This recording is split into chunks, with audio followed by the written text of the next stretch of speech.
Servus und Habidere da draußen zu einer neuen Folge Viva la Movolution Podcast, zu unserem allseits beliebten Format, den Vorlex, und zwar den Vorlex vom Monat September. Ich mache das nicht alleine, nein, ich habe den Corby dabei. Corby, habe die Ehre. Mike, das ist aber schön. Du singst ja fast schon. So gut bist du drauf. Ja, Vollgas. Der Herbst ist da, juhu, ich muss nicht mehr schwitzen. Okay. Und ich muss frieren. Scheiße. Bist du ein Gefrierling? Ja, schon. Ich bin die Woche schon mit Unterhemd, T-Shirt oder am Hemd, Pullover und Jacke draußen gestanden und habe trotzdem gefroren. Okay. Die muss ich aber auch sagen, also ich habe jetzt mittlerweile auch schon die kurze tauscht gegen eine lange Hosen. Also nicht, dass ich was anderes meint. Ja, also so ein Pulli und eine Jacken habe ich jetzt in der Früh auch schon angehabt. Also es wird wirklich schon zapfig. Aber gut, wenn es mich friert, kann ich mich anziehen. Und wenn es mir zu heiß ist, irgendwann ist es gar, ohne dass es obszön wird. Also ich bin einfach ein Riesenfan vom Herbst einfach. Die Bladel fallen runter, die Tage werden kürzer.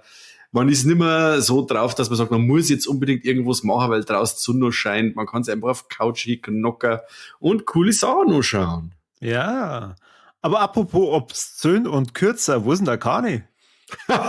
Unser Kurzer, der obszöne Kurze. Ja, keine Ahnung. Also wieder mal stinkt der Fisch vom Kopf her. Ja. Und der Rest ist über. Ja, das haben wir. Ach so.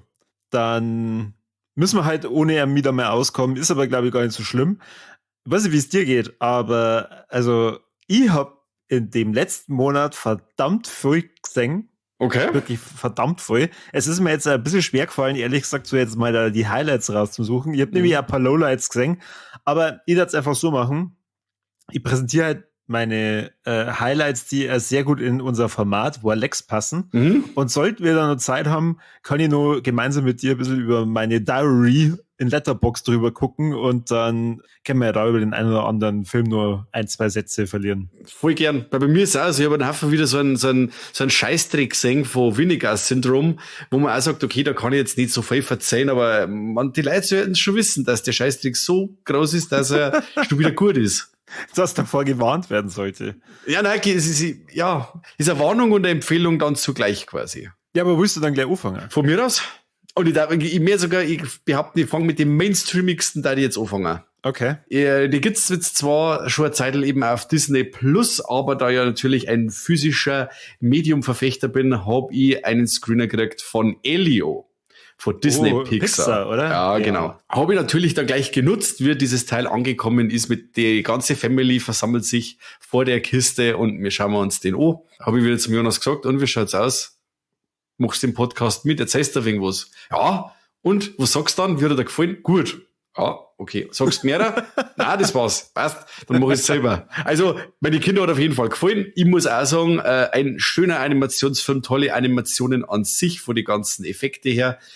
Schön gemacht. Als Erwachsener, der schon tausende Pixar- oder Disney-Filme schon gesehen hat, muss man sagen, okay, sie haben sich jetzt gar nichts Neues einfallen lassen für das Ding. Sie haben storytechnisch einfach wieder mal das gemacht, was sie immer machen. Dieses Toy Story.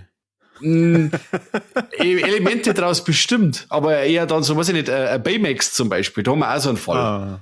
Der war toll. Die Eltern von dem Elio, die sterben quasi, die sind weg und dann kommt er zu seiner Tante und die Tante hat wiederum gar keine Zeit für den Elio. Überhaupt nicht. Das ist also eine Army-Tante und die macht bei so einem Programm mit, wo quasi Signale aus dem All empfangen werden sollen. Aber das Ganze nimmt schon kein Mensch mehr ernst, weil keiner mehr an Signale aus dem All glaubt, bis auf den Elio. Der kriegt das quasi mit, was seine Tante da arbeitet und ist dann total infiziert von dem Gedanken, Außerirdische zum Kennenlernen, beziehungsweise vielleicht mag noch ein Außerirdischer, wenn er kommt, mitnehmen ins Weltall, weil er auf der Erde einsam ist und einfach keine Freunde hat. Ja, das ist bitter. Er möchte einfach nur weg. Gründet dann auch noch, das ist ziemlich cool, einen Funkerverein, weil er möchte ja quasi mit seinem Funkgerät, das er hat, mit dem Kind nicht bis ins Weltall, dann gründet er einen Funkverein, zockt denen quasi die Ding ab, die Funkgeräte und möchte dann schauen, dass er seins besser macht, dass er eben Kontakt zu Außerirdischen aufnehmen kann. Genau, aber das funktioniert dann auch und die nehmen ihn dann mit.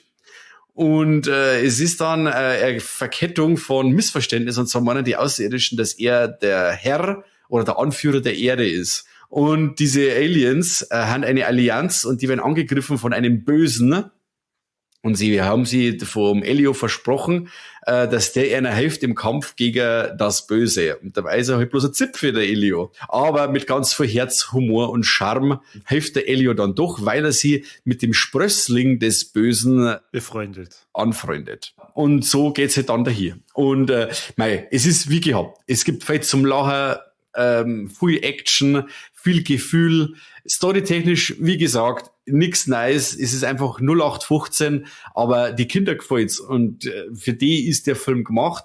Und wie gesagt, wenn man dann als Erwachsener sein Hirn ausschaltet und sagt, okay, ich hab schon tausende Sachen gesehen, klar, aber wenn ich jetzt den Film an sich als das separate Kunstwerk betrachte, hat man auf alle Fälle seinen Spaß und es war ein wirklich schöner Film. Ich kann ihn auf jeden Fall empfehlen, auch für die Kleinen, da ist jetzt nichts Witz dabei. Auch dieser Böse, der da kommt, der ist so dämlich eigentlich, dass du über den auch schon viel lachen musst und so. Und wie das dann aufdeckt wird, was mit dem Bösen dann so auf sich hat, das entzaubert das dann komplett für die Kinder. Also wenn du dann wirklich einmal so eine Phase hast, wo es spannend ist, es wird dann alles wieder entkräftet durch irgendein Gag oder durch ein Reveal oder durch irgendwas anderes. Also es ist immer irgendwie was los und eben auch für die Kleinen geeignet. Also von meiner Seite her gibt es eine Empfehlung für den Elio. Ja, schön, sehr schön. Ja. Das ist, glaube ich, jetzt auch schon auf Disney Plus, oder? Ja, genau. Aber hast du jetzt quasi noch nicht gesehen? Nein, ich habe den noch nicht gesehen. Ich habe das aber gesehen, als ich mir Thunderbolts angeschaut habe. Das ist jetzt eigentlich kein richtiges Vorleck, außer ein Vorwurf an dich und an Kani. Okay. Also ihr habt ja so dermaßen das ernst genommen mit wir spoilern, dass mir der Film dadurch wirklich gar keinen Spaß mehr gemacht hat. Ihr habt ja sogar jeden einzelnen Witz erklärt. Du, wir waren mal so im Flow. Ja, da war kein einziger Witz, den ihr übrig gelassen habt. Das war irre. Okay. Ist doch mal leid. Jessie ist da gesessen, die hat ihren Spaß, den Spaß ihres Lebens gehabt und ich bin da gesessen, weiß ich schon, kenn ich schon, ja, hahaha, oh. Das ist aber schlimm, wenn ein Film trotz Spoiler, beziehungsweise trotzdem, dass du weißt, was schon ist passiert, dann trotzdem nicht mehr funktioniert. Ein guter Film, der funktioniert trotzdem. Ja, dann. Für die nicht mehr. Thunderbolts mit Sternchen heißt bei mir, naja. Okay, was hast du dem du gegeben? Boah, 2,5. Das ist schon hart. Das war aber jetzt, also, da spielt halt wieder dieses Seherlebnis mit. Ja. Ihr habt mir das Seherlebnis kaputt gemacht. Du hättest ja quasi zuerst anschauen sollen und dann die Folge schneiden, oder? Ja, ja, richtig. Aber dann hast du, jetzt ist er so langsam geworden, jetzt haut er die Folge nicht raus. Das ist sowas einfach immer, wird doch immer Blätter hergeredet. Das darf er doch mittlerweile wissen. Nimm doch das nicht ernst. Aber wenn du gerade schon bei Kinderfilmen bist, ja, ich habe sowas Ähnliches geschaut. Ich habe mir den Animationsfilm Flow angeschaut. Hast ganz bestimmt schon mal ein Poster gesehen mit dieser schwarzen Katze drauf. Ich hab die Blu-ray. Du hast die Blu-ray? Ja. Okay, dann hast du den schon gesehen. Leider nicht, weil ich finde es ganz toll, dass du den jetzt besprichst, weil ich nämlich mir nicht sicher war, ob ich den mit meinem Kleinen mit 4 schon anschauen kann oder ob der zu wild ist vielleicht, aber das sagst mir du jetzt wahrscheinlich. Also, dieser Film ist ein Animationsfilm aus dem Lande Lettland. Es geht um eine schwarze Katze, dessen Heimat von einer Flut verwüstet wurde und die sie dann mit einem Boot, wo andere Tiere drauf sind, wiederfindet und dann retten will. Und die schippern dann mit dem Boot von A nach B. Das Besondere, also es klingt jetzt irgendwie schon so, ja, und keine Ahnung, die Tiere können alle bestimmt schmatzen, so wie man es halt aus jedem jetzigen Animationsfilm kennt. Ja. Nein. Der Film kommt komplett ohne Dialoge aus. Es gibt auch keine Schauspieler und nix und die agieren sehr metaphorisch. Die zeigen halt dann mit Gesten und so. Also jetzt zum Beispiel so, wie heißen die Affen da von Madagaskar, die Lemuren? Aha. Kommt so ein Lemur vor und der sammelt halt so Geschichten. So, das ist vielleicht nur so der menschlichste Part da drin. Aber es kommen sehr viele Tierlaute vor. Ich schaue mal also diesen Film an, dann kommt so ein Rudel Hunde und mein Hund wird schon sehr aufmerksam und hat dann die ganze Zeit erst von der Seite einen Fernseher beobachtet und habe ich irgendwann gesagt, Campi, Kim, sitzt her, kannst dir ein bisschen mitschauen. Der hat 90 Minuten lang seine Augen nicht von diesem Film lassen können. Okay. Der war wie gebannt und hat dieser Katze und den Hunden und allen Tieren, die da drin vorgekommen sind, entgegengefiebert und mitgefiebert. Also, Das war so zuckersüß, ich kann dir das gar nicht sagen. So, aber um die Frage zu beantworten, ob dein Vierjähriger den auch schauen kann, ja. Also es kennt man zwar schon ein paar, ich sage jetzt mal, für Tiere verhältnismäßig brutale Szenen vor, aber ich glaube jetzt nichts, was ihn irgendwie groß verstört. Okay. Es ist eher so, es gibt Elemente in dem Film, die sind dann sehr mystisch. Also im Sinne von, okay, die kannten jetzt gerade vielleicht Drogen aus, was sie eingeschmissen haben und sehen deswegen so Farben und so psychedelisch wie die Elefantenszene aus, was war das? Ja, Dumbo? der Dumbo, oder? Da was meinst du, leck jetzt hat er viel was eingeschmissen. Ja, na, schon etwas geerdeter, aber es könnte ja inspiriert worden sein von den Beatles. Okay. Mir hat er ganz gut gefallen. Er war jetzt nicht unbedingt der beste Film, den ich in dem Jahr gesehen habe. Ich kann also ehrlich gesagt, kann ich nicht nachvollziehen, warum der einen Oscar gekriegt hat. Also anscheinend müssen die anderen Animationsfilme echt verdammt schlecht gewesen sein. Aber ja, für das, dass Lettland da mal einen ersten Oscar gewonnen hat, war es ganz nett. Wo ich mich drüber freue, weil ich mir das schon die ganze Zeit, während ich den Film gesehen habe, gedacht habe, dass der Film mit der 3D-Software Blender erstellt worden ist, mit der ich in meinem Start der Karriere eines Entwicklers, das ist 800 Jahre her, auch schon mal gearbeitet habe. Ja. Habe ich mich gleich wiedergefunden. Habe mir gedacht, schau hier, das kann man alles im Blender machen, habe ich mir gedacht. Okay. Das Highlight war einfach, das war ein Film, wo mein Hund so dermaßen gebannt war. Also der Film ist anscheinend für Tiere gemacht. Okay. Ja, sehr schön. Aber ist das dann eine kurzweilige Geschichte, obwohl da nichts geredet wird? Ich kann mir das anstrengend vorstellen. Ist dann die Musik dementsprechend schön, die das Ganze überbrückt und auch das Optische so beeindruckend, dass das ohne Dialog alles nicht langweilig wird? Es ist eine kurzweilige Geschichte. Ist ja vielleicht die eine oder andere Länge mal drin. Also insgesamt dauert der Film auch nur 88 Minuten. Und diese Welt, also das erste Mal, als ich das erklärt habe, habe ich die als apokalyptische Welt bezeichnet. Man sieht auch, da haben offenbar mal Menschen gelebt, aber die sind alle weg.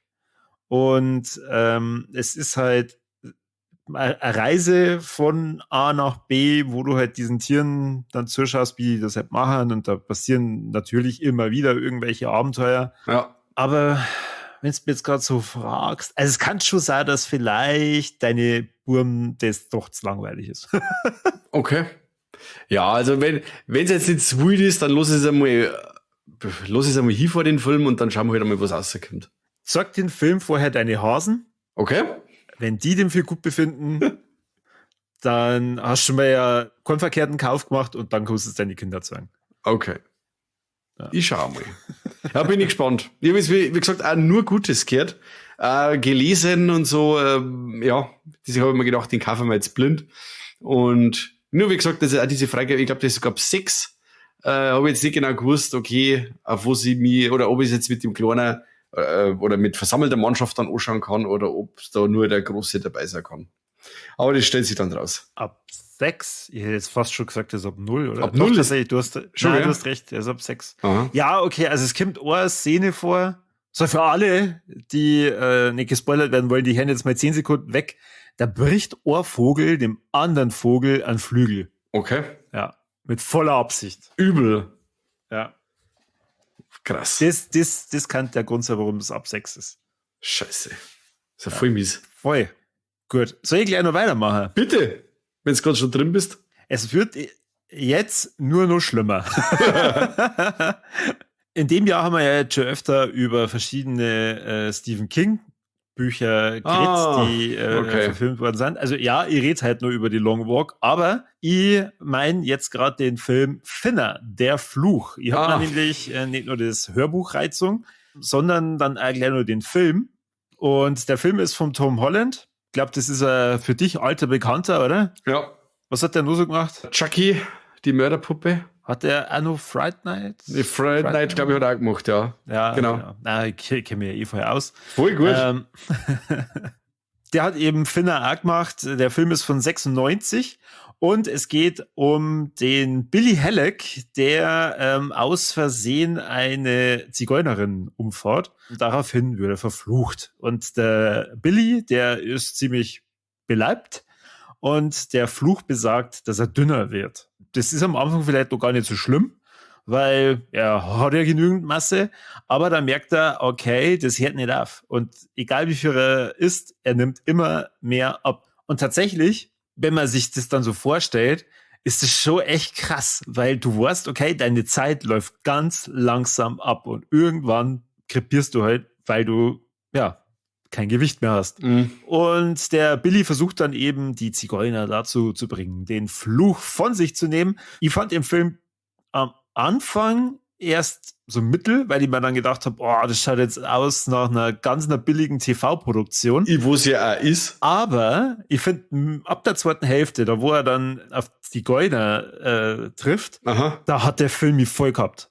Also diese ganze turbulente Geschichte, die ja dann da losgeht, habe ich voll gefeiert. Und auch das Ende, das ist übrigens anders wie im Buch, habe ich auch voll geil gefunden. Das ist anders wie im Buch? Ja.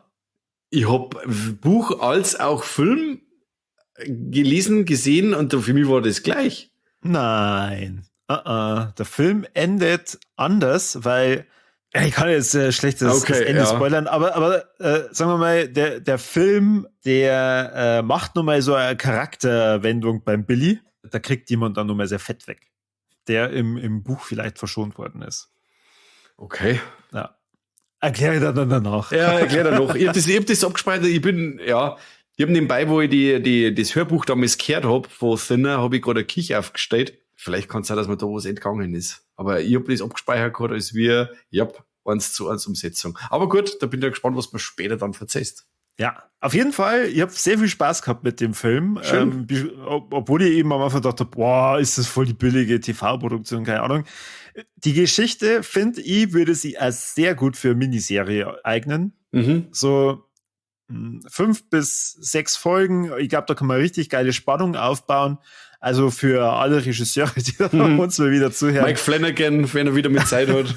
Genau, da habt ihr vielleicht noch mal ein bisschen Potenzial, eine coole Serie hinzulegen. Ja, weil auch noch Schicksale angeschnitten werden, eben auch der, wo zur Echse wird. Wer ist das, der Bürgermeister oder wer ist denn das? Irgendein höheres Tier, ja. Ist das nicht der Richter?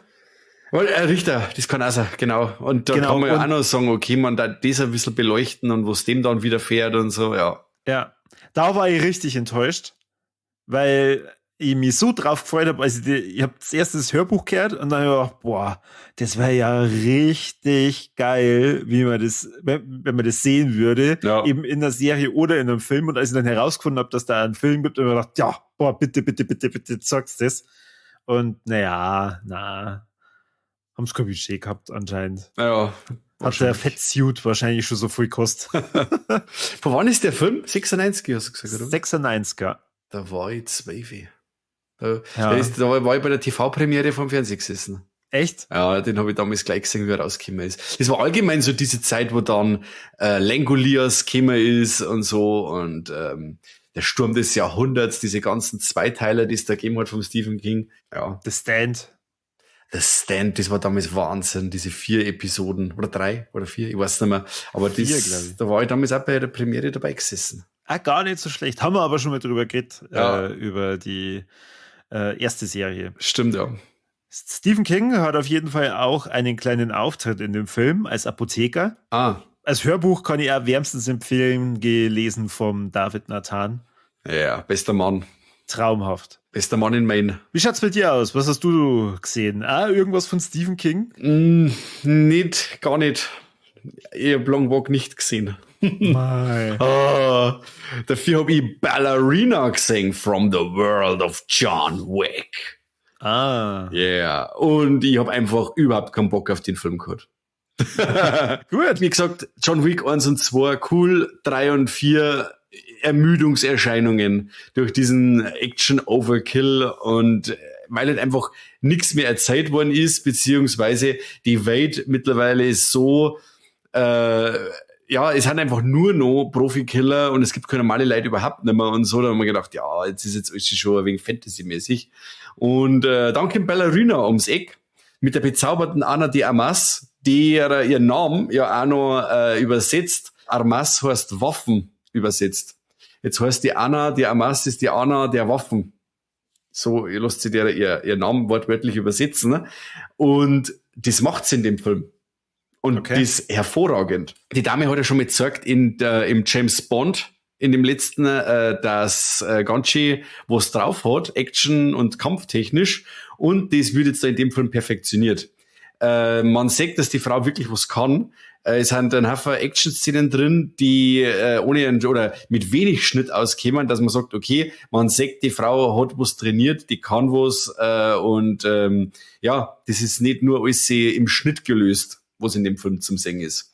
Auf jeden Fall ist die Ana de Armas wird als kleines Mädchen zur Waise und kommt dann zu dieser Ballerina-Schule, die wir in John Wick 3 oder 4, ich glaube 3, schon mal gesehen haben und wird da quasi aufgezogen und dann auch, sie kriegt dann ein paar Skills mit, wie man am besten Männer umbringt. Genau, und sie hat aber eigentlich nur die ganze Zeit den Wunsch nach Rache, weil sie den Mörder ihres Vaters umbringen möchte. Der wiederum der Anführer von einer Art Sekte ist, der einen Haufen Leute um sich schaut, die alle hörig sind und genau, und die machen dann auch, während die Ballerina Jagd auf die bösen Jungs macht, jagen die zurück und dann wird ganz brutal geschossen und kämpft. War jetzt in dem Film wieder um einiges geerdeter wie beim John Wick, überschaubarer und hat für mich mehr Spaß gemacht. Muss ich ganz ehrlich sagen. Das war alles nicht mehr ganz so durchgestylt und eintönig. Es war wirklich, wir haben so viele verschiedene Sets, schon fast wie in einem James-Bond-Film. Wir haben zwar schon dieses durchgestylte, so Disco-Szenen mit treibender Musik und Neon und so. Dann haben wir aber auch so ein österreichisches Dorf in die Berge, alles verschneit und so. Und das, wo? Was? Wo in Österreich? Haben Sie das erklärt? Na. Warum Nicht. möchtest du da hin? Na, interessiert mich nur. Ich kann da nicht einmal einen Ort sagen, den ich identifizieren kann, wo in Österreich das ist. Okay. Genau, vielleicht müssen wir da diese Dinge schauen, diese Doku, die da bei dem Film dabei ist. Oder, also muss ich dazu sagen, ich habe dieses Steelbook gekriegt und das ist quasi kommt mit der Bonusdisk daher. Und da ist quasi die Doku drauf, Wick is Pain, wo es quasi um die Entstehungsgeschichte Machart von den John Wick-Filmen geht, ist da noch als Bonus mit dabei. Also das Steelbook hat quasi 3 Discs drin und ist voll fett. Cool. Ja, okay. Voll stark. Ist die eine lose dann dabei? Oder Nein, der hat Jolie fest drin. Also das ist schon ein 3-Disc-Steelbook ist das. Wow. Ja, voll schön. Krass. Und dass man sich dann noch heutzutage überhaupt so viel Mühe gibt. Ja, weil da haben sie nämlich die Leonine Studios nicht lumpen lassen und haben da ein richtig schönes Paket eben zusammengestellt. Natürlich auch, wie gesagt, dieses Steelbook, wo es natürlich auch zu den anderen John Wick-Filme dazu passt, weil der Film ist zwischen Teil 3 und 4 angesiedelt und passt quasi da total dazu, ist quasi wegen so ein Nebenquest aus dieser John Wick-Welt, in dem auch der John Wick selber vorkommt. Der Film hätte meiner Meinung nach die Bezüge zu dem Universum nicht braucht. Okay. Der funktioniert für sich so stark. Die Ana de Armas macht einen so einen tollen Job, die ist so überzeugend. Die Geschichte ist aber warum die Millionen mitnehmen? Richtig. Und der Film war ja an sich schon ein Flop, wie er jetzt rausgekommen ist. Also war kein Erfolg. Und sie haben gemeint, sie könnten auf dieser Welle ein wenig mitschwimmen. Und wahrscheinlich haben ein paar gesagt, John Wick, wenn er nämlich schon Keanu Reeves, was möchte mit der Frau? Aber wie gesagt, weit gefehlt. Mir hat jetzt der besser gefallen wie John Wick 3 und 4. Weil er halt einfach wieder ein wenig anders war. Das war wieder alles ein bisschen, wie gesagt, überschaubarer und die Action war halt einfach, wie soll ich sagen, das ist beim John Wick schon auch alles sehr brachial, aber jetzt in dem Fall mit der Ana de Armas, die ist ja nicht groß, die ist ja schmächtig und man gespannt auch im Laufe des Films, wie sie ihre Art zum Kämpfen ändert. Sie gespannt, okay, wie bei Sayara vom Chan, sie kann nicht in einem Hand-zu-Hand-Combat, kann sie nicht ganz so viel ausrichten und versucht dann mit andere Tricks sie zum Helfer. Natürlich auch mit einem Haufen Schusswaffen und so. Eine mega coole Flammenwerfer-Szene, da wo sie quasi ein paar Leute so richtig Feuer unterm Arsch macht. Voll cool. Inszeniert, schaut super schön aus, kommt vom Sound her saugeil. Also ich fand den Film wirklich toll. Also ich muss wirklich sagen, für mich von 2025 der beste Actionfilm bis jetzt. Oh, okay. Ja. Wie lang dauert der? Ja, sowas über 2 Stunden. Okay. So irgendetwas über 2 Stunden. Aber merkst du nicht. Der holt sich mit keinen Nichtigkeiten auf. Der ist nicht sonderlich dialoglastig, aber also wie gesagt, es entwickelt sich die Geschichte ein bisschen. Aber im Endeffekt ist das alles seine Hatz von A nach B. Ein Haufen Leute gingen drauf. Schön. Schon, schön. Einfach ein ganz straighter, cooler Actionfilm. Ab 18, Freunde, da steppt der Bär. Und es werden unglaublich viele Leute mit Handgranaten gefordert, die dann in die Luft springen, also in die Luft springen, die spatzt dann voll quasi. Also ich habe bei ein paar Sachen, die waren schon wieder so krass brutal, dass ich laut loslachen haben müssen. Das war ziemlich spaßig. Da war was Das los. fühlt sich bei dir dann wie Heimkämmer, oder? Ja, irgendwie Dass du schon. denkst, ja, endlich. Irgendwie schon. Also von meiner Seite her für Ballerina eine volle Empfehlung. War echt, echt stark. Dann hast du ja lauter neue Sachen dabei. Hast nix Altes. Jo, kommt schon noch. Okay. Kommt schon noch. Aber soll ich wieder weitermachen, oder? Achso, ich kann auch, so eine Kleinigkeit noch, weil wir müssen über den Film separat noch mal sprechen, weil wir haben ja noch die Nacht des guten Geschmacks gehabt, die wir mir wieder moderiert haben, und zwar ist da am 19. September The Thing gelaufen, von John Carpenter, die Literaturverfilmung von Who Goes There. Ich war echt gespannt, wie das Ding im Kino funzt, weil die letzten Retrospektiven, die wir mir da so gesehen haben, wie jetzt der Texas Chainsaw Massacre oder so, die haben echt geil zünden im Kino. Jetzt habe ich gehofft, dass das beim Carpenter seinem The Thing auch so ist, und es war tatsächlich so. Der Sound voll geil. Bum, bum. Das hat wirklich dieses Dröhnen durchs Kino voll stark. War ziemlich gut besucht. Okay. Den Film haben wir ja schon sehr viel Like gesehen gehabt, weil wir dann ja wieder vorab ein bisschen eine Moderation gemacht haben, und dann gibt es natürlich die obligatorische Frage, wer den Film schon alle gesehen hat. Es waren wirklich diesmal sehr viel, nur Vereinzelte, die den Film noch nicht gesehen haben. Aber ja, was nächstes bei diesem Klassiker, gell, das ist halt einer von denen Pflichtfilme. Ja gut, hätte man beim Texas Chainsaw Massacre auch gemacht, und da waren wir ja, weiß ich nicht, da waren wir in der Unterzahl, die den Film schon kennt haben, oder? Ja, aber das ist schon großer Unterschied zwischen Texas Chainsaw Massacre und The Thing. Also The Thing ist ja ein Abenteuerfilm. Ja, okay. Ja, Okay. Monster-Alien-Abenteuerfilm. Ja, vom Ding her, vom Sub-Genre haben sie schon anders, aber den Klassiker-Status haben sie ja beide. Na, war ein toller Abend. Das Cineplex Vilsbiburg hat wirklich ein sau tolles Master gehabt. Ich weiß nicht, wo das hergekommen ist. Ich wollte den Tom noch fragen, den Big Boss da drin, was die Vorführung angeht, aber der hat sich dann nicht mehr sehen lassen, der Hund. Deswegen habe ich nicht, oder kann ich euch jetzt nicht sagen, ob das jetzt die Turbine-Version war, die da gesagt worden ist, oder ob das irgendein DPC war oder was, keine Ahnung. Aber war wirklich wieder ein toller Abend, und die nächsten Veranstaltungen von der Nacht des guten Geschmacks stehen schon wieder in die Startlöcher. Und wenn's ihr da draußen aus der Nähe von Vilsbiburg seid, dann schaut's da vorbei. Da laufen immer ganz starke Filme. Auch in Neufahren, in Erding und in dem 4. Ort, den ich bis jetzt mir nicht merken kann. Aber schaut's einfach auf der Homepage vorbei. Da seht es dann, die Nacht des guten Geschmacks. Ich kann jetzt schon euch wärmstens ich glaube, es ist der 19. Oktober. Moment, ich spick. Spick einmal. Der 17. Oktober, den müsst ihr euch alle im Kalender markieren. Da hat aus Versehen, vielleicht war es jemand in die Liste einen Film reingeschrieben, der dann glücklicherweise genommen wurde. Und da läuft Werner Beinhardt. Wow. Geil, oder? Stark, danke, Corby. Bitteschön. Ha. Ja, so ich schnell wieder Ja, weitermachen. machen wir weiter. Ich hab sehr, sehr viel Filme gesehen und dadurch einen sehr bunten Letterbox-Eintrag geschaffen in meinen Tagebüchern. Unter anderem ist mir ein Film unter die Augen gekommen namens Hass. Oder im französischen Original La Haine. La Haine. Und ich habe den vorher noch nie am Schirm gehabt. Aha. Habe also überhaupt nicht gewusst, um was es eigentlich geht. Der Film ist von Mathieu Kassovitz, glaube ich, dass man so ausspricht. Der Typ, der die Purpuren flüssig gemacht hat. Oh. Und er spielt mit der Vincent Cassel. Vincent Cassel, bitte. Sag ich doch. Der in dem Film auch den Wind spielt. Der wird begleitet von seinen Freunden, den Hubert und den Said. Und die zeigen mal in 24 Stunden, was 3 Jugendliche aus dem Randgebiet von Paris so erleben, wenn man von der Straße kommt. Und da sieht man auch, wie uncool sie teilweise dann die Polizei verhält, wie uncool sie aber sich auch verhalten. Also es gibt ganz viele Stellen in dem Film, da reden die dann alle so dermaßen durcheinander, dass man da richtige Aggressionen schon kriegt. Das mengen die Franzosen. des Minks. Brutal. Das ist so unangenehm. Und da denke ich mir, mein Gott, soll mal einer das Maul halten. Ja, und die Auflösung, boah, ich bin mit offenem Mund da gesessen und hab mir dann echt gedacht, fuck, was war das für ein geiler Film? Also Auflösung, da gibt's einen Twist in dem Film, oder was? Ich meine damit das Ende. Das Ende, okay. Ja, also das Ende von dem Film hat mir ordentlich mehrere Stellen im Körper rasiert.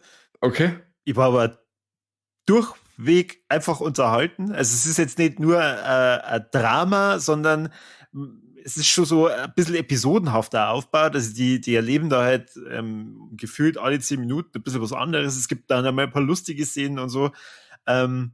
Aber echt ein krasses Teil. Ich habe mir jetzt auch gleich mal die 4K Blu-ray, die kommt Ende Oktober raus, vorbestellt. Da freue ich mich auch schon sehr drauf. Okay. Und ich muss sagen, ich habe mich an diesen Soundtrack von dem Film verliebt. Auch hier kleiner Tipp auf Spotify, da mal reinhören. Mir macht das Ganze sehr viel Spaß. Es gibt ja einen Song, der Lahain heißt, der offensichtlich von diesem Film inspiriert ist. Okay. Ich hab das gesehen, da ist jetzt irgendwo auch wieder so Wiederaufführungen hat da gewesen von dem Film, aber ich hab da auch außer dem Titel bisher oder den Hauptdarsteller bisher nix gehört. Ich hätte jetzt auch gar nicht gewusst, um was das da geht. Der Film ist von 95, das kann ja der Grund sein, warum der jetzt wieder neu rauskommt und ein paar Vorführungen gehabt hat, weil er ja seinen 30. Geburtstag feiert. Ah, okay. Das Ding ist ab 12. Ab 12? Obwohl da verdammt krasse Szenen teilweise vorkommen. Also Okay. Zumindest ich mag sowas einfach nicht. Wenn ich sehe, wie wieder Leib misshandelt werden und all diese ganzen Ungerechtigkeiten und so, da zickt sie in mir alles zusammen. Und das haben schon echt grob dargestellt, da gerade wie dann die Polizisten mit einer umgehen und so. Schwierig. Auch für alle, die den Film schon mal gesehen haben, weiß nicht, wie es euch gegangen ist bei der Szene mit dem russischen Roulette. Da ist mir auch einiges in die Hose gerutscht. Also ich kann den Film total empfehlen. Das sind für mich 5 Sterne. Tolles Teil. Wow, 5 Sterne gleich. Ja.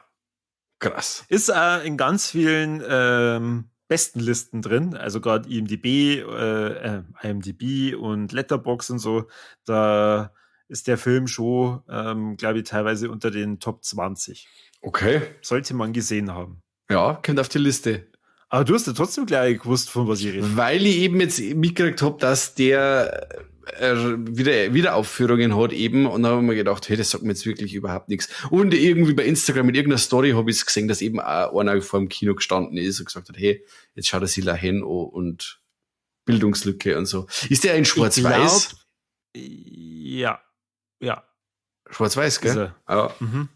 Ich glaube, dass der Guest mir geschrieben hat von den Bewegtbild-Banausen. Aha. Und ich habe dann auch im Nachgang gesehen auf Insta, dass die den auch besprochen haben.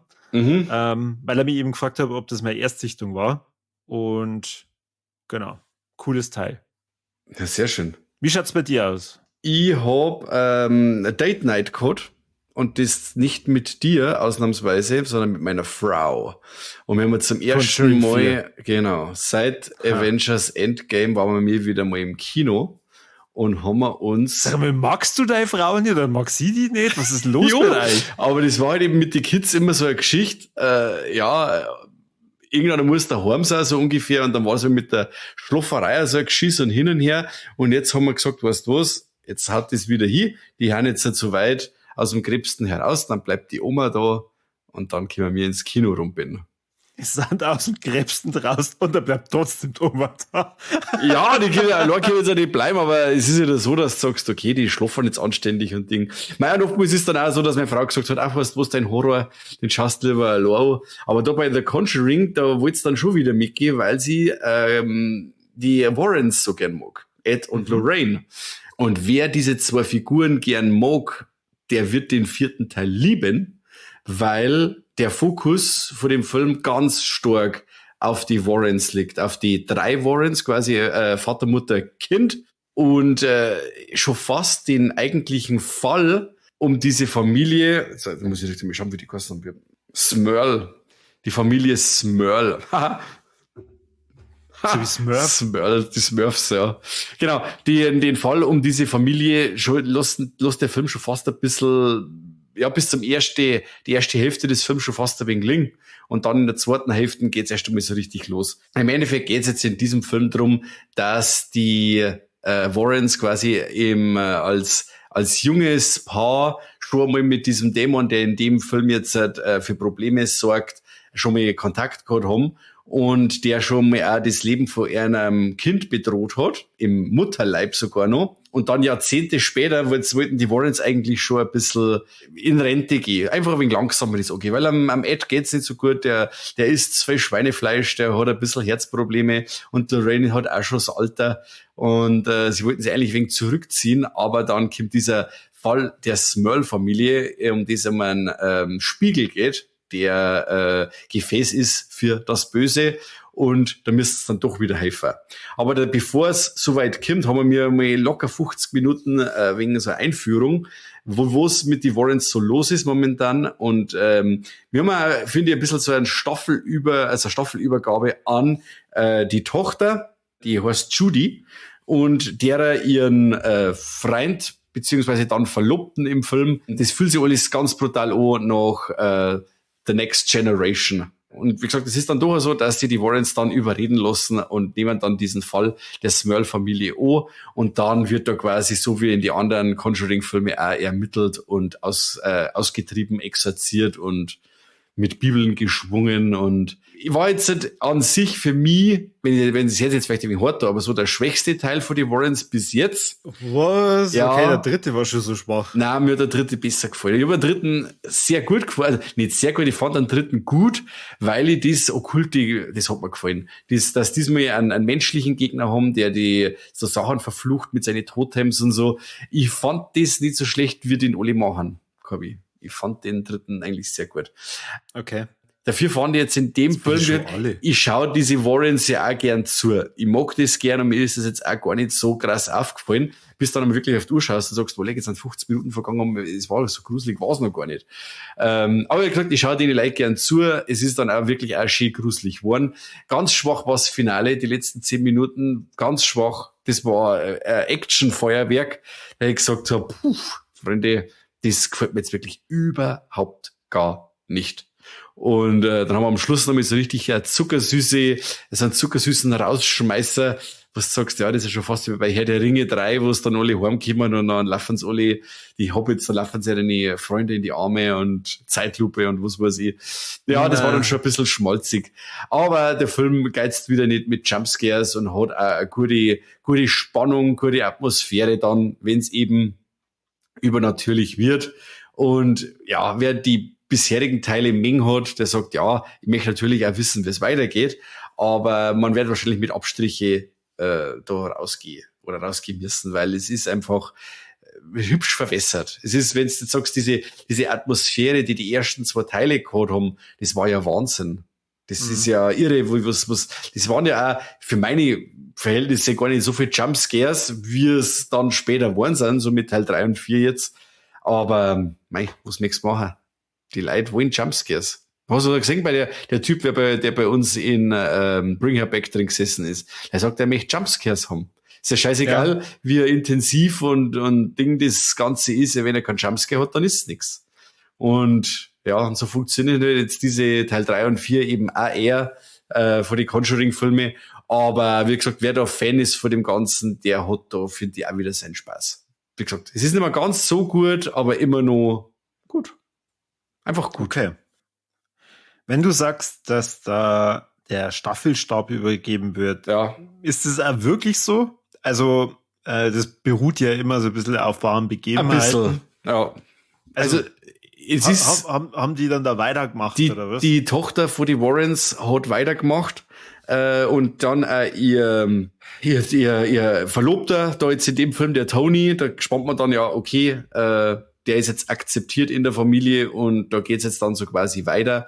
Also es ist ja in Wirklichkeit weitergegangen, dass die Jungen sie da auch dem ganzen Thema angenommen haben, aber wir krass denen Fälle waren oder was weiß ich, das weiß ich nicht. Ich weiß nur, dass die Tochter eben da das Familienbusiness einigermaßen so weitergeführt hat. Okay.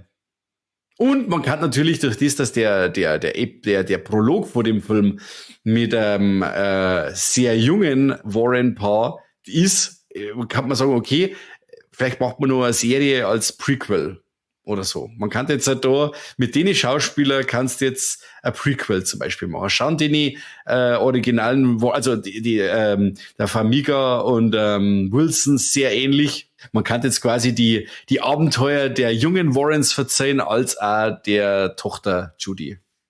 Wo wegen letztes Kapitel und so. Das ist doch schon bestellt, die Serie. Ja, da haben wir schon soweit. Genau, HBO macht eine Serie und der Start ist ab 2026. Ja, schon her, haben wir schon soweit. Also von wegen letztes Kapitel. Es wird zwar schon so aufgezogen, auch dann am Schluss und so, wie das dann gemacht ist. Sagst ja, die versuchen das jetzt mit aller Gewalt da auf die Tränendrüse ein bisschen zum Drucker und so. Aber ja, wie wir wissen, bei Freitag der 13. das letzte Kapitel war Teil 4. Und wie viele Teile sind da noch gekommen? 12? 16? Also im Ganzen sind es 12. Ich habe einen richtig geilen Schrott gesehen. Und zwar hat der Film geheißen Cemetery of the Damned. Mhm. Das ist ein mexikanischer Horrorfilm aus den 80ern. Und da geht es quasi drum, dass Scheiße, jetzt habe ich einen Scheiß verzeiht. Cemetery of Terror heißt er. Ich habe jetzt diesen mexikanischen Titel da gehabt. Cemetery of Terror heißt er. Entschuldigung. Ein mexikanischer Film, in dem gelangweilt... Ich stelle mir gerade vor, wie da einige davor gesessen sind, irgendwas in die Luft geworfen haben. Was sagt der da? Die blöde Sau, die... es ist in dem Film da ein gelangweilte Jugendliche. Was tut man jetzt so, wenn man gelangweilt ist? Man fährt in die nächste Leichenhalle, steht da eine Leiche und macht dann am Friedhof, weil man so cool drauf ist und so sein Leben genießt, eine schwarze Messe. Aber sie haben gerade die Leiche von einem kürzlich hingemeuchelten Serienmörder entführt, der jetzt bei diesem satanischen Ritual auch noch mit böser Energie aufgeladen auf Mordtour geht. Okay, gut. Und weil es noch nicht alles genug ist, kann derjenige, dieser wiedererweckte Killer, kann dann auch andere andere Leichen auferstehen lassen. Also wenn man da am Anfang fängt das alles ein bisschen so nach Okkult, Teenie-Horrorfilm an, geht dann weiter in Richtung Slasher und endet dann in einem Zombie-Film. Und die Schauspieler haben wirklich alle beschissen. Richtig stehen. Man kann meiner von der ganzen Stimmung her von dem Film, dass dieser italienische Film ist. Ich habe wirklich gespitzt wieder gesehen, okay, der ist aus Mexiko. Und aber wie das dann umgesetzt ist, ist wirklich wirkt wieder so ein Slasher aus die 80er aus Italien oder USA. Und natürlich versucht er alles abzugreifen, was zu der Zeit irgendwie cool war. Macht das auf eine unglaublich charmante, wenn auch stümperhafte Art. Es ist wirklich sehr, also ich da gespannt war, da war keine Kohle da und sie haben versucht, da eine zum Buttern, wo es gegangen ist und haben da ganz viel Herzblut reingesteckt. Funktioniert bei manchen Szenen besser, bei manchen wieder schlechter, aber die Kills sind oberblutig, das Zombie-Make-up ist voll gut. Wie gesagt, Schauspieler, alle scheiße, aber Atmosphäre wieder cool, wir haben Nebelmaschinen im Einsatz und so. Dann eben am Grab sind's, dann haben wir wieder so ein Gewitter oder so. Cool. Also von meiner Seite, wer es gern dreckig mag. Und zwar Erstsichtung? Ja. Ja, ich schaue jetzt momentan meine ganze Winnegar-Syndrom-Sammlung ein wenig so durch. Da habe ich ja jahrelang einen Haufen so einen B-Film-Schrott gekauft, der es teilweise über VHS nicht ausgeschafft hat. Und da schaue ich mir jetzt gerade ein wenig durch. Mhm. Und da habe ich jetzt ein paar so Filme gesehen, was du sagst, wow, geil. Also fangt schon so an, dass ich sage, Film, du hast mich jetzt schon. Und das, was er mir dann alles präsentiert, herrlich. Herrlicher Schrott, der wirklich, das ist was fürs Herz, das ist was für Genießer. Wer so Genießer für so einen Schrott, ist der Film der Heilige Gral. Schaut euch den an, wäre euch gefallen. Ihr könnt es jetzt gerade natürlich nicht sehen, aber er steht da gerade mit einem so schönen Grinsen. Also, das ist traumhaft. Mag ich. Ich mag traumhaft. Das. Ja. Und auch wenn der Film natürlich jetzt erst 40 Jahre später diese Props kriegt, aber allein dieses Grinsen, ihr habt es geschafft, Leute. 40 Jahre hat's gedauert und jetzt habt ihr es geschafft. Richtig. Voll gut.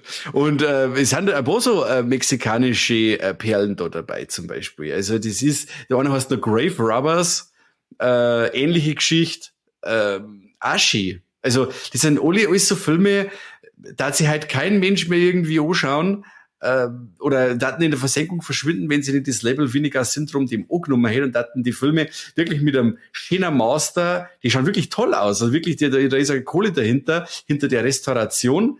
Und die bringen wirklich Sachen, die Hand abseits vom Schirm. Die kennt keine Sau, weil das nicht von irgendeinem bekannten Regisseur aus die 80er ist oder aus einem Land, wo man sagt, USA, die ganzen Slasher und so, Slasher cool, aus Amerika. Ja, aber Mexiko hat schon auch geile Sachen gemacht, aber das hat eben keiner am Schirm. Und das muss man halt weniger als Syndrom zugute halten, weil die halt einfach Sachen, also Perlen ausgraben, die sonst keiner am Schirm hat. Ja.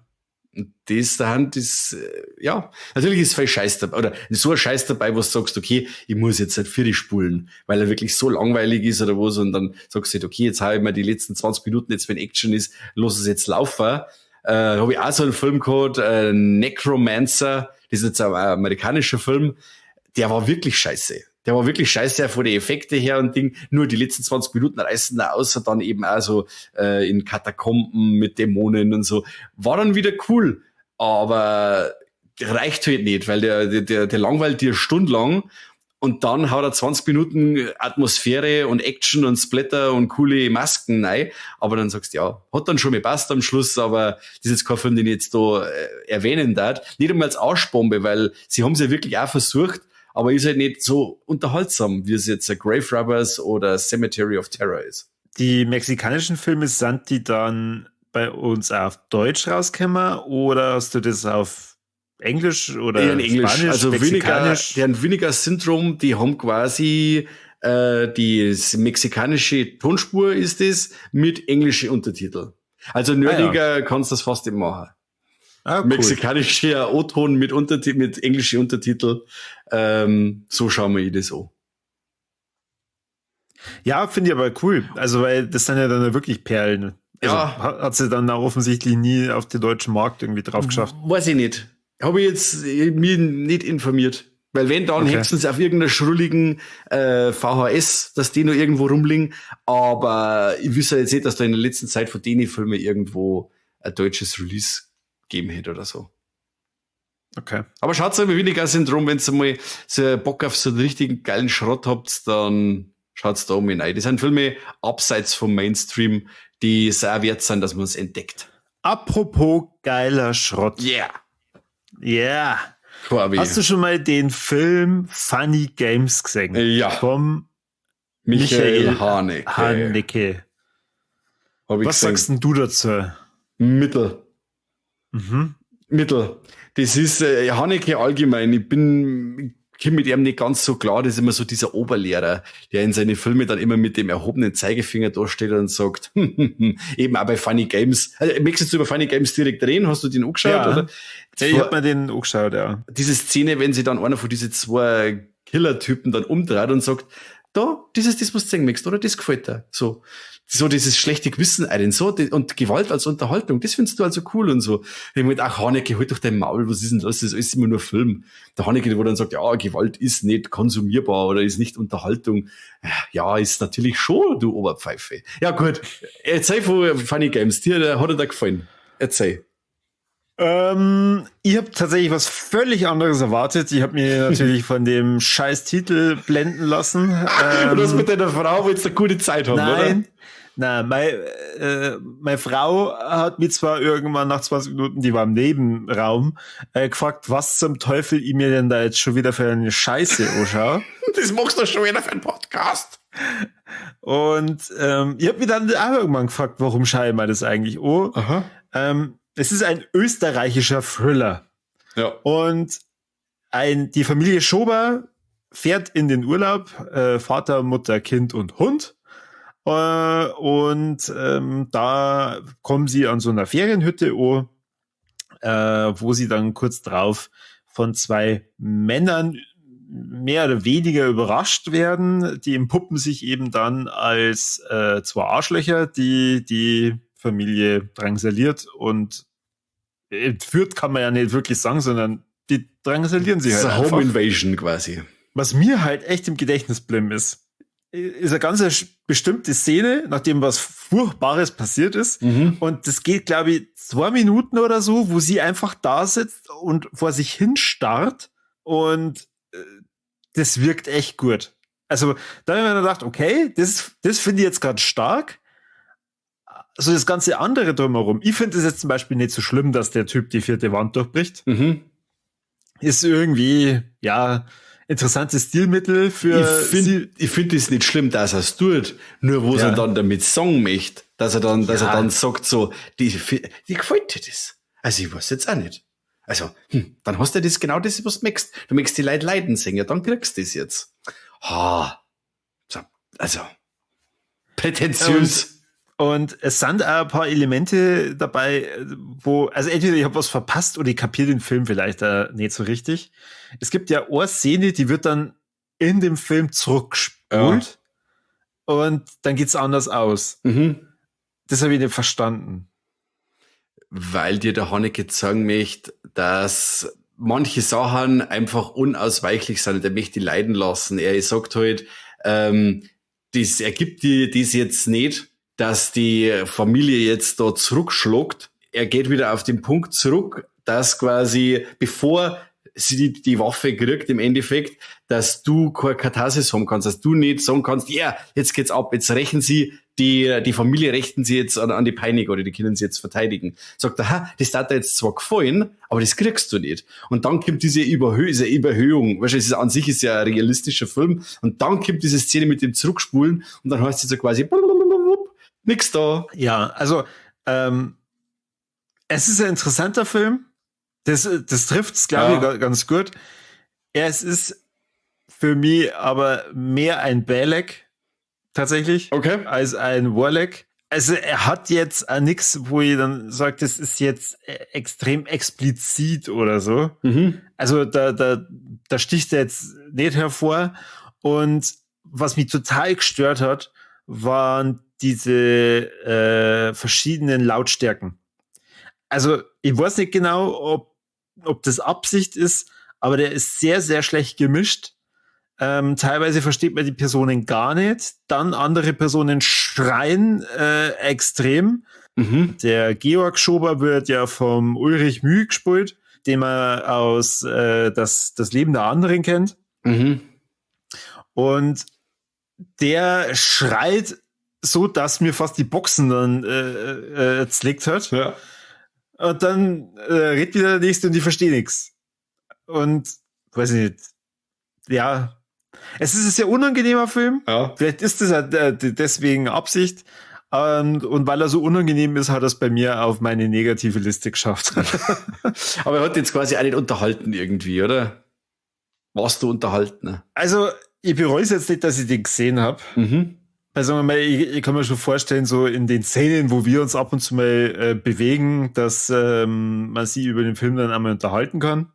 Naja, und den meisten mengen ja den. Also wenn du irgendwo was hörst mit Haneke und Funny Games und so, die feiern den fast alle. Ja, warum? Ja, weil er halt schon wirklich intensiv ist. Nur die Intention hinterm Film finde ich halt fragwürdig. Und deswegen sage ich, ja, okay. Also ich finde viele Sachen eigentlich einfach nur dumm. Und ja, er hat mich jetzt einfach auch nicht so abgeholt. Punkt. Ich finde den Titel fies, weil ich habe mir eigentlich ein bisschen was anderes vorgestellt. Ja. Aber so what? Ich hab den Film damals auf VHS gekriegt von Eppern. Das war, glaube ich, ein Nachbar von mir aus Landau. Und der hat mir dann einen Zettel drauf geschrieben, auf die VHS, und hat, auf dem gestanden ist, härter als jeder Horrorfilm, schau dir das an. Dann haben wir das Ding angeschaut und haben wir gedacht, tja, was jetzt auch nicht. Dann schaust du so an deine Wand und siehst da ein Cannibal Holocaust Poster und sagst, ich weiß jetzt auch nicht, ob das jetzt härter ist als jeder Horrorfilm, keine Ahnung. Ja, nein, musst mengen. Das ist ein bisschen arzi, aber ein wenig arzi ist er schon. Musst mengen. Also für mich ist jetzt auch nichts. Was, ich hau das jetzt so hinterher, weil dann habe ich alle Filme erwähnt und wie schon gesagt, dann habe ich genügend nur fürs nächste Mal. Ich habe mal The Long Walk geschaut. Ah ja, jetzt endlich. Wieder Stephen King. Wir haben schon ganz oft, oder ich habe zumindest schon ganz oft drüber geredet, der Mike hat's mir aber verraten. Der Mike hat mir auf Todesmarsch gebracht. Den habe ich mir nämlich auch als Vorbereitung fröhlich reingezogen. Und ich muss sagen, The Long Walk ist eine hervorragende Umsetzung von diesem Hörbuch. Okay. Also ich glaube, dass man das filmisch nicht besser machen kann. Schön, also sehr gut. Ich bin ununterbrochen unterhalten gewesen. Also es ist spannend, was passiert. Und gleichzeitig wird eine Charakterbindung aufgebaut mit wirklich hervorragend gespielten Charakteren. Also hier, ob es der Ray ist oder der Peter, Hut ab, richtig, richtig geiles Schauspiel. Der Francis Lawrence, der den Film gemacht hat, hat hier auf 108 Minuten eine wirklich sehr geile Umsetzung gemacht. Mhm. Für mich. Ich war im Kino, hab meine Frau mitgenommen, der hat der Film übrigens auch gefallen, und meinen Bab habe ich mitgenommen. Okay. Und der hat am Ende dann zu mir gesagt, also dass heutzutage so ein Scheißdreck produziert wird, das ist ja wirklich unerhört, weil warum gefällt mir das so? Weil der Mike hat da auch schon mal drüber geredet, dieses Hörbuch, das zieht sie halt dann ab und zu mal. Mhm. Da wird mal wieder jemand erschossen und keine Ahnung, und dann kommen immer wieder diese Warnsignale und sowas. Das war ja für dich mehr Stilmittel, oder? Das ist ja das, was dir auch gefallen hat, gerade. Und das ist sehr explizit da umgesetzt. Also es macht schon Spaß. Also das ist schon brutal und so. Aber wenn du das nicht so explizit zeigen würdest, dann funktioniert der Film nicht. Mhm. Und deswegen funktioniert der sehr gut für mich. Hat mein Bab natürlich wiederum absolut schockiert. Er schockiert, weil er so brutal war quasi, oder wie? Weil er so brutal war und weil, als ich ihm das dann erklärt habe mit, das ist eine Buchverfilmung von Stephen King, und so, ja, wenn ich schon Stephen King her. Der hat ja so viel kascht. Ja, also, das ist ja... so viel kascht! Da kann man sich ja nicht drauf verlassen, was der dafür einen Krampf fabriziert hat. Und da kann ja nur ein Kranker draufkommen auf so eine Story. Stark, der Papa ist super. Ja, ich fand's auch super. Der Mark Hamill spielt ja mit. Ja. Unser Luke, der spielt den Major. Und das fand ich eigentlich auch ziemlich cool. Man hätte ihn jetzt nicht unbedingt gebraucht, aber nichtsdestotrotz, er gibt schon diesen Bösewicht echt gut. Mhm. Und ja, ich kann den nur empfehlen. Mir hat der von vorn bis hinten sehr, sehr gut gefallen. Änderungen zum Buch? Ja. Ja. Zum Schluss raus. Sinnvoll? Ja. Okay. Schon. Also das Ende vom Buch hat mir persönlich nicht so gefallen, weil es einen sehr allein lässt. Und da muss man dann für sich selber klar kommen, ob man jetzt da befriedigt ist oder nicht. The Long Walk endet anders, aber jetzt auch nicht so schlimm anders, als dass ich dann sage, ja okay, das hat doch jetzt mit dem Buch eigentlich gar nichts mehr zum Tor, sondern verdient anders. Also es hat schon ein gutes Ende. Okay. Also ich bin, wie schon gesagt, sehr zufrieden damit. Und bin jetzt natürlich nur auf die nächste Stephen King-Verfilmung, die jetzt dann ins Kino kommt, sehr gespannt. Running Man, oder? Running Man. Mhm. Ja.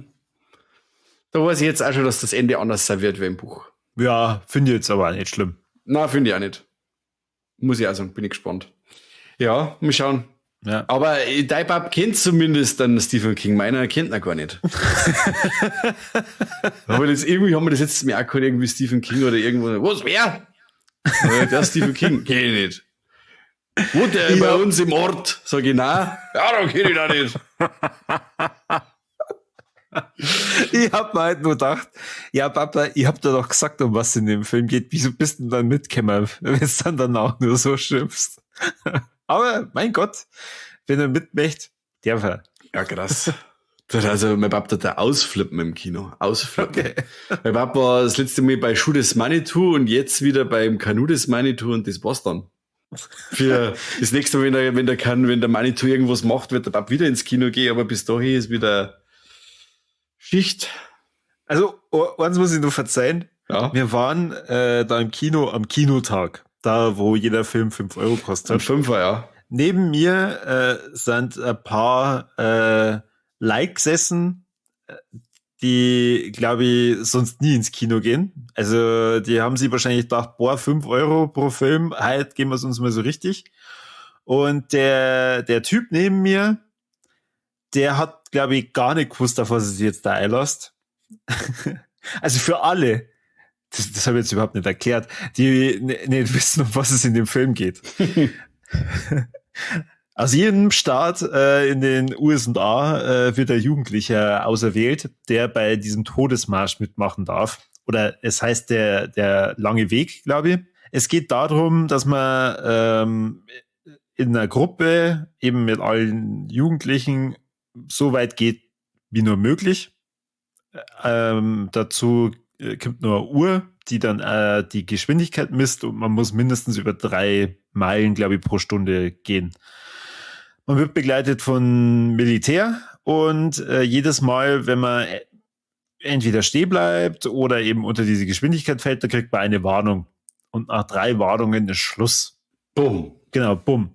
Und die gehen natürlich scheiß weit. Also die gehen weit über 100 Meilen. Und als die erste Einblendung kam, dass jetzt 20 Meilen gegangen sind, sagt der neben mir, ja, geh leck in die Weit. Ich dachte, oha, ja, okay. Das wird noch mehr, mein Freund.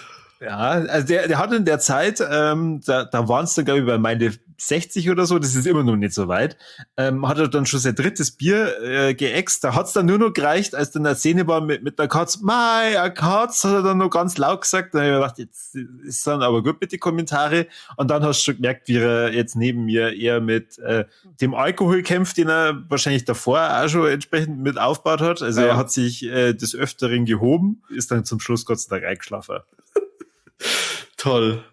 Leute haben so toll im Kino. Ja, ich verstehe, dass man sie ab und zu einen Saal alleine mietet, und ich habe mir dann, als ich diesen Menschen neben mir erlebt habe, dann echt gedacht, verdammte Scheiße, wieso habe ich nicht einfach nur einen Sitz zusätzlich gebucht? Es kostet doch eh nur 5 Euro halt. So ja stylisch machen, gell, rundum. Hätte ich wenigstens da mal Ruhe, aber naja, so what. Film hat mir trotzdem gefallen. Ich habe aber bei uns auch die schlimmsten Befürchtungen gehabt bei Conjuring 4. Weil zuerst haben wir zu zweit drin gesessen, hat nichts gefallen, und auf einmal druckern dort leider einer. Dann haben wir gedacht, ja toll, der Kinoabend ist geritzt, also da kann bestimmt wieder keiner das Maul halten. Und die neben uns, das waren so richtig eingefleischte Fans, die haben sich über die ersten 10 Minuten mal so richtig unterhalten müssen, um was in die vorherigen Filme alles gegangen ist. Aber das hat sich jetzt Gott sei Dank alles gelegt. Also es war dann wirklich mucksmeißer Start und hat alles passt. Okay. Ich habe Schlimmeres erwartet gehabt. Für das, dass so viele Leute da waren. Ja, ich meine, man hat ja immer wieder mal positive Erlebnisse. Also zum Beispiel den netten Typen da bei Bring Her Back. Das fand ich überhaupt gar nicht schlimm. Mhm. Der bei The Long Walk, der hätte mal gestohlen bleiben können. Aber was muss ich da 3 Bier saufen im Kino? Was ist denn los? Da bisseln die mich doch tot. Der hat wahrscheinlich ja Geld übrig gehabt, weil Kino kostet bloß 5 Euro. Da müssten wir uns richtig wegstrahlen. Ja, genau. Gut, Hotelzimmer ist deiniger, dann lege ich mich für 5 Euro da rein. Ja. Ja, schön. Gut. Was hast du noch? Ich sag nichts mehr. Ach so. Nix mehr. Nein, du warst jetzt, das Finale hat dir gehört mit dem Long Walk. Dann schmeiß ich noch ganz kurz rein. Ich habe übrigens auch noch Speak No Evil gesehen. Und zwar das Original. Ja. Ich habe schon gesehen, du und der Kani, ihr hasst den Film, offenbar. Ja. Ich fand den echt gut. Okay. Die war das jetzt dumm. Natürlich nerven die. Also, sowohl die eine Familie wie auch die anderen, die haben alle irgendwie einen Batscher. Das definitiv. Aber die Auflösung. Die ist ja richtig, also die Auflösung. Das ist richtig fies. Wie es ausgeht, das ist doch, das ist doch alles ein Witz. Oberasozial. Das ist oberasozial. Aber das lässt doch kein Mensch machen. Das ist doch alles ein Scheißdreck. Vor allem, ich hab's schon mal gesagt. Also, ich spoilere jetzt den Film. Ich sag's euch jetzt, also Speak No Evil, ich rede jetzt einfach drauf los, ich mache jetzt da nicht. dieser Schluss allein, wo die da gesteinigt werden, ja, sag einmal, was ist denn los? Ja. Auch wenn ich dann da in dieser Kiesgrube bin, dann drehe ich mich um und lauf. Da geht's schon gar nicht so weit, weil in dem Moment, wo die meinem Kind die Zunge ausschneiden, dann, das war kommt's nicht, weil da werke ich ja so in dem Auto, weil da geht's um mein Kind und da flippe ich aus. Aber die lassen ja alles über sich ergehen. Und das ist etwas, wo ich sage, das geht überhaupt nicht alles. Wenn du wirklich eine Familie hast und denkst dann wieder erst in so einer Situation, ja, da kämpfst du mit allem und da ist dir dein eigenes Leben total wurscht. Und wenn ich dann sagen möchte, okay, das ist alles eine Satire, das Ganze, und möchte die Menschen ein bisschen so den Spiegel vorhalten, wie lang lassen wir was gefallen, bis ich dann einmal was sag. Und mach aber dann das so auf die Art, dann muss ich das so ein wenig überhöht darstellen. Aber nicht so auf die Art Realismus, dass es einfach nur dumm ist. Die machen ja gar nichts. Also schau dir dieses Remake an, da wo ich sag, da gibt's eine Charakterentwicklung, da läuft das alles so ein wenig anders, da haben die Leute nicht total hilflos, da wird halt auch ein bisschen was unternommen und das ist ja eine ganz andere Dynamik. Ich kann mir das schon vorstellen, dass das bei ganz vielen Kulturen richtig schwierig ist. Und das hast halt da auch gemerkt, dieses Hadern, und er ist ja da immer wieder derjenige gewesen. Er ist ein totaler Wichser. Der halt dann auch gesagt, fahren wir wieder zurück. Ja, und dann reden wir halt mit ihm. Und dann muss sie wieder was sagen und keine Ahnung. Und ja, es ist so unangenehm und ich weiß, was du meinst. Ich glaube, dass die dann da schon so fertig und eingeschüchtert waren. Also die haben die ja gebrochen bis zum geht nicht mehr, dass das denen dann am Ende scheißegal war. Ja, aber dann ziehe ich mich aber nur aus und dann gehe ich aber auch noch. Da bleibe ich nicht da bloß liegen und warte bis mit der Schlange oder was, sondern gehe ich dann auch noch, da gehe ich dann. Weißt du, hey, der nimmt mein Kind mit ins Bett und er liegt knockert daneben. Also da ist ja die Situation schon dann, da schlag ihn im Bett schon, den Typen. Da kann er nicht einmal aber sagen, dann habe ich das ja schon der Schlang. Ja. Ja, also mir geht das alles nicht ein, es tut mir leid. Ich bin ganz bei dir. Ich muss jetzt sagen, so wie der Film geendet hat, habe ich überhaupt nicht damit gerechnet. Also ich fand das so krass, dass ich mir dann gedacht, boah, okay, da hat er mich jetzt absolut überrascht. Okay. Also das war schon wieder so dämlich, dass mir scheißegal war, was mit denen alle passiert. Also mir gedacht habe, ich möchte jetzt einfach nur noch sehen, was mit euch machen, weil ich hab's das Schlimmste verdient, was es gibt. Ich habe aber auch dasselbe Problem zum Beispiel gehabt mit Requiem for a Dream, der ja auch so gut ankommt und wirklich ein intensiver Film ist, aber in diesem Film spielt nur Arschlöcher mit. Deswegen war mir das Ganze dann auch total scheißegal, was mit denen passiert, ab dem letzten Drittel. Mhm. Das, was mit denen alles passiert, sage ich, selber schuld. Sei mal nicht das, was da alles passiert und Ding, wo sie es gehabt hätten und wo sie es verhauen und wo sie es verdorren, wo ich auch sage, ja, das tat's mir nicht besser, das ist alles halt der unsympathische Arschlöcher und ich möchte euch jetzt nur noch untergehen sehen. Also ich habe nicht damit gerechnet, ich habe tatsächlich gedacht, dass das viel, viel seichter ist, dass das einfach nur um dieses unangenehme, okay, sie trauen sich einfach nicht mal die Wahrheit sagen oder halt mal wirklich einen Schlussstrich ziehen und so, dass es um das geht, dass halt dann diese ganzen Kinder entführt haben und immer die Eltern verrammt haben, ja. Da habe ich mir gedacht, boah, fuck, okay. Und das wird ja auch nicht richtig aufgelöst, warum sie das machen. Mhm. Aber das heißt, als Remake findest du auf jeden Fall besser. Ja, Welten. Okay. Welten. Also das war halt etwas, wo ich dann wirklich involviert bin, weil ich halt dann auch sage, okay, die haben einen Willen zu leben, jetzt bin ich halt gespannt, wie die da rauskommen. Und der McAvoy als der Antagonist ist ja eine Weltmacht. Mhm. Gut, da kann man dann auch vorwerfen, wie bei Shining oder so vom Stephen King, dass man sagt, okay, dem sage ich es ja von Haus aus schon, dass er Psychopath ist. Ja, der ist schon anders drauf und von der Physis her, der ist ja der Viech, der McAvoy mittlerweile. Aber der bringt halt das geil um. Weißt du, und am Anfang ist er auch noch ganz normal und das steigert sich halt dann auch. Gut, es sind bei beide Filmen so Situationen, wo ich sage, ja, da fahre ich sofort heim, da geht's mir nicht gut, da fühle ich mich bedroht, da fühle ich mich nicht wohl, ich muss da weg. Aber in dem Film ist es halt nur so, dass die Familie halt dann ein bisschen einen Lebenswillen hat, den sie ja in diesem anderen... Wie oft ist das vorgekommen, dass du mit deiner Frau und deinen Kindern im Urlaub warst, andere Familie mit Kindern kennengelernt hast und dann sofort ausgemacht habt, ja klar, ihr besucht die in dem Haus und ihr lebst dann da drin. Wir fahren jetzt dann zu denen, ja. Oh Gott. Scheiß Horrorfilme, nie mehr, da die irgendwo jetzt jemanden hinfahren, den ich nicht hundertprozentig kenne. das vorher monatelang überwacht und gescreent hast. Nee, das ist für echt krass, wenn du die Horrorfilmlandschaft da so durchgeackert hast. Ich war mit meiner Frau vor Jahren in Irland auf so einem Backpacker-Tour. Da haben wir quasi einmal rund um Irland gefahren. Und dann suchst du dann in der Nacht, dann ist schon finster und regnet, dann suchst du in irgendein Hostel, dann siehst du irgendein Tafel und da fährst du dann oben und dann bist du bei einer alten Frau, die dann sagt, ja, come in, I have a room for you. Und ich war, oh Gott, ich überlebe die Nacht nicht. Das scheiß Horrorfilme, da flippst du aus. Oh, fuck. Das Geile ist, das muss ich jetzt verzeihen, das muss aber unter uns zwei bleiben. Da habe ich mich so richtig dämlich angestellt. Ich vom Land, verstehst, der Volldepp. Geh dann hier und sag zu der alten Frau, hey, do you have the WLAN? Dann schaut mir die so an und sagt, hä? Und ich sag, ja, Internet? Dann sagt sie, Wi-Fi. Und ich so, scheiße, bist du dämlich. Und ich sag zu der, ich möchte das WLAN-Passwort. So blöd bin ich. Oh, geil. Scheiße, der Irland-Urlaub war krass. Schön. Ach, schön. Die wird heute noch von uns verzeihen wahrscheinlich. Du bist a very an asshole. Ask me about the WLAN. Ja, das ist doch eine zauberhafte Note, um das Folge zu beenden. Oder? So positiv war es schon lange nicht mehr. Ja. Aber wie gesagt, das muss unter uns bleiben. Das darf nicht in die Welt hinaus. Okay. Es hat bestimmt keiner zugehört. Na, null. Ja. Passt schon. Ja, Corby, es war mir wieder eine Freude. Dito? Hören wir uns allerspätestens wieder zu die Walex im Oktober, beziehungsweise ich hoffe, dass wir noch anderweitig das Vergnügen miteinander haben. Zu euch da draußen sage ich auf jeden Fall vielen, vielen Dank fürs Zuhören. Es freut mich immer sehr, wenn ihr zuhört, wenn ihr uns vielleicht auch mehr Feedback gibt. Schaut bei unsere Social Media Kanäle vorbei, Glocken drücken, ist immer cool. Bewertet uns auch, bewerten ist ganz, ganz wichtig.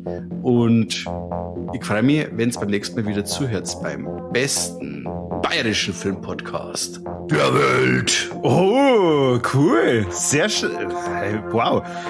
Ich bin fast schon sprachlos. Corby, hast du gut gemacht. Waren aussehen lassen. Ja, dann danke, dass ihr dabei sein durfte. Na, natürlich. Bis zum nächsten Mal. Das ist mir ein Fest. Dann tschüssi. Servus und habe die Ehre. Bis zum nächsten Mal.